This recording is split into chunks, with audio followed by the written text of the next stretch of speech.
નમસ્કાર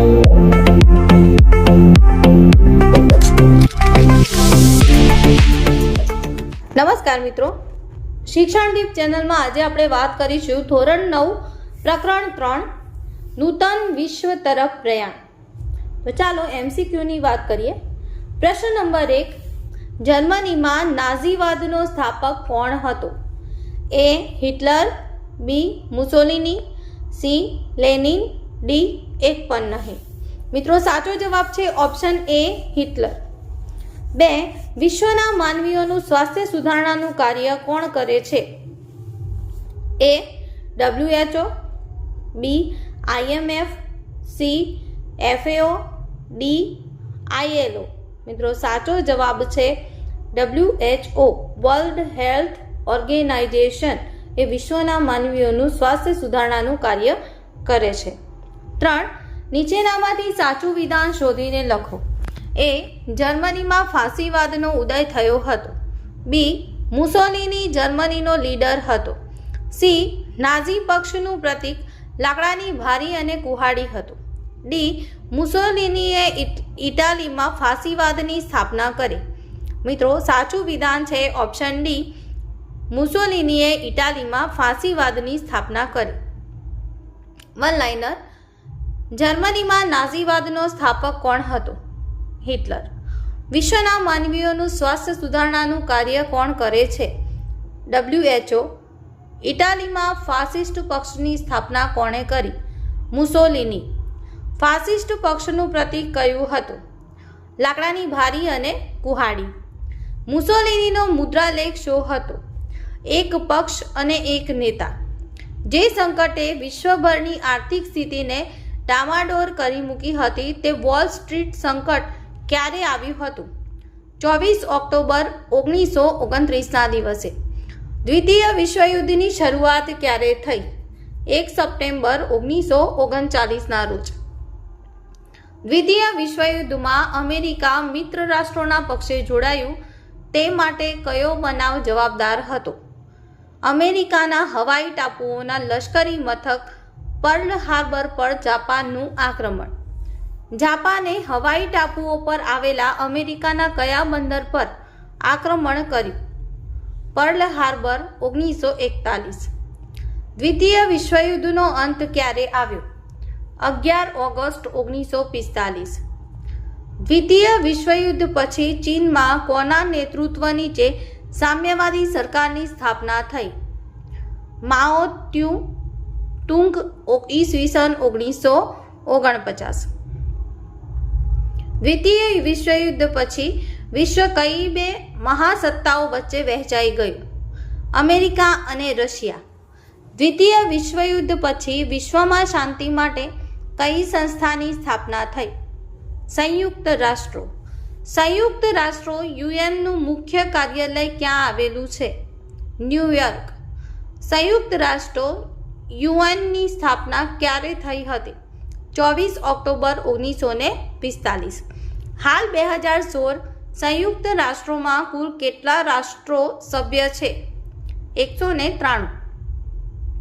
સંયુક્ત રાષ્ટ્રોની આંતરરાષ્ટ્રીય અદાલતનું મુખ્ય મથક નેધરલેન્ડ્સના કયા શહેરમાં છે? Hague, Netherland and Holland. સંયુક્ત રાષ્ટ્રોનું સૌથી મોટું અંગ કયું છે? સામાન્ય સભા. સંયુક્ત રાષ્ટ્રસંઘના કાયમી સભ્ય દેશો કયા કયા છે? અમેરિકા, રશિયા, બ્રિટન, ફ્રાન્સ અને ચીન. કયા રાષ્ટ્રે વીટો નિષેધાધિકારનો વધુ વખત ઉપયોગ કર્યો છે? રશિયા. સંયુક્ત રાષ્ટ્રોની આર્થિક અને સામાજિક સમિતિની કુલ સભ્ય સંખ્યા કેટલી છે? 54. વિશ્વમાં નાણાકીય સ્થિરતા જાળવવાનું કાર્ય કોણ કરે છે? International monetary fund.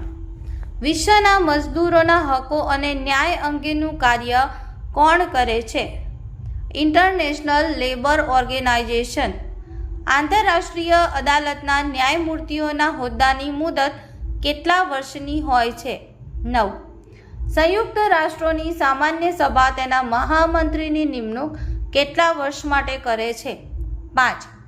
સંયુક્ત રાષ્ટ્રસંઘ રચનામાં કયા અમેરિકા પ્રમુખે સક્રિય ભાગ લીધો હતો? રૂઝવેલ્ટ. સંયુક્ત રાષ્ટ્રસંઘની સ્થાપના ક્યારે કરવામાં આવી છે? 14 ઓક્ટોબર 1945ના રોજ. સંયુક્ત રાષ્ટ્રસંઘનું વડું મથક ક્યાં આવેલું છે? ન્યૂયોર્ક.